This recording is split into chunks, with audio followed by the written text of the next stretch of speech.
কাইলৈ যিহেতু শিৱ পূজা সেইটো কাৰণে ঘৰ চৰ অকণমান চাফা কৰি লৈছোঁ। ঘৰ চৰ মানে অকল পাকঘৰটো চাফা কৰিছোঁ আজি। আৰু গোটেই ফেনত ধূলিয়ে ভৰি পৰিছে। ফেনখনো চাফা কৰি ল'লোঁ যিহেতু গৰম দিন আহি আছে। ধূলি মানে এনেকুৱা ধূলি সোমাই নহয়, ৰাস্তাৰ কিনাৰতে যিহেতু ঘৰটো সেইটো কাৰণে বেছিকৈ ধূলিখিনি সোমাই আচলতে। ওপৰে ওপৰে সদায় সাৰি নিয়া হয়, মুচি নিয়া হয়, কিন্তু ইমান ভালকৈ চাফা নহয়। ভালকৈ চাফা নকৰিলে আৰু সদায় কৰিবলৈ সময়ো নাপাওঁ। ল'ৰা ছোৱালী লৈ কিনি ইমান ভাত পানী বনাই ইমান সহজো নহয় ইমানখিনি কাম কৰাটো। আৰু ল'ৰাটো স্কুলেও যিহেতু লৈ যাব লাগে, আজি স্কুলে তাক লৈ যোৱা নাই এই কামখিনিৰ কাৰণে। কাইলৈয়ে বাইদেউক কৈ থৈ আহিছোঁ বোলো কাইলৈ ল'ৰাটোক মই স্কুললৈ নানো, পৰহিলৈ পূজা আছে আৰু অলপমান কাম আছে সেইবুলি কৈ থৈ আহিছোঁ। আৰু এই টেমাবোৰত যে মায়ে কি ভৰাই থৈছে নহয়, কিছুমানৰ নামেই মই পাহৰি গ'লোঁ এতিয়া। শিলিখা, আমলখি, তাৰপৰা কোমোৰাৰ কিবা সৰু সৰুকৈ কাটি ৰ'দত দি কিনি সুমুৱাই থৈ দিছে। এইবোৰ বোলে কিবা কৰি ভাজি কৰি খায়। আৰু কিবা এটা নাম কৈছিলে মই পাহৰি থাকিলোঁ, সেইখিনিও আছে।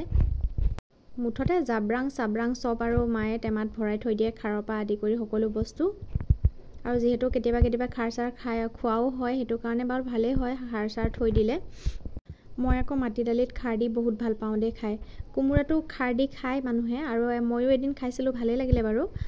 আৰু এয়া চাহ বনাবলৈ আহি গ'ল, চাহ তাহ দিয়া নাছিলোঁ। এইফালে চাহ বনাবলৈ আহিলে, ল'ৰাটোও আহিলে লগতে।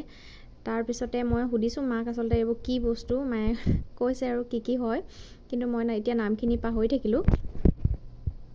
এইফালে আকৌ কেতিয়াবাতে চাহ দি থৈ গ'ল, কামৰ জালতে পাহৰিলোঁ। তাৰপিছত ল'ৰাটোৰ কাৰণে কিবা এটা বনালোঁ, বনাই কিনি এইফালে খুৱাই আছোঁ তাক। ল'ৰাটোক খুৱাব পাৰিলে মানে বাকী কামখিনি কৰি থাকিব পাৰি। সেইফালে আকৌ চকীখিনি উলিয়াই থৈ দিছিলোঁ, বোলো বাহিৰতে একেবাৰে ধুওঁ। ভিতৰত অকণমান বহুত পানী পৰিলে অকণমান দিগদাৰ হয় মুচিবলৈ, সেইটো কাৰণে ধুনীয়াকৈ বাহিৰতে ধুই ল'লোঁ। মই আকৌ কাম কৰিলে এনেকৈ চব বস্তু বাহিৰত উলিয়াই কাম কৰিলেহে কিবা এটা ভাল লাগে, মানে চাফা লাগে, নহ'লে কিবা এটা থাকি যোৱা লিখীয়া লাগে। আৰু এইফালে গা চা ধুই আহি পিনি মাহঁতক টেঙা পানী দিলোঁ, তাৰপিছতে ভাতখিনি বহাই দিলোঁ। তাৰপিছতে আকৌ দোকানলৈ গৈ কিনি ল'ৰাটোৰ কাৰণে কালাৰ্ছ লৈ আহিলোঁ। সি মানে বিৰাট ভাল পায় কালাৰ্ছ। এইটো কি বস্তু?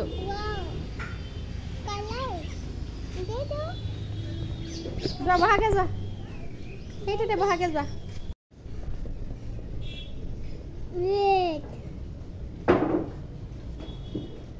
এইচ লিখি দিয়া, এইচ লিখা। ইমান কালাৰ্ছ আনি দিওঁ তাক, একদম শেষ কৰি পেলায়। আৰু কালাৰ্ছ বুলি ক'লে পাগল। আৰু কিবা এটা কামত মই বিজি যদি থাকোঁ, তাক কালাৰ্ছকেইটা উলিয়াই দিলে আৰু একো দিগদাৰ নকৰে, ধুনীয়াকৈ কালাৰ্ছকেইটা লৈ খেলি থাকে।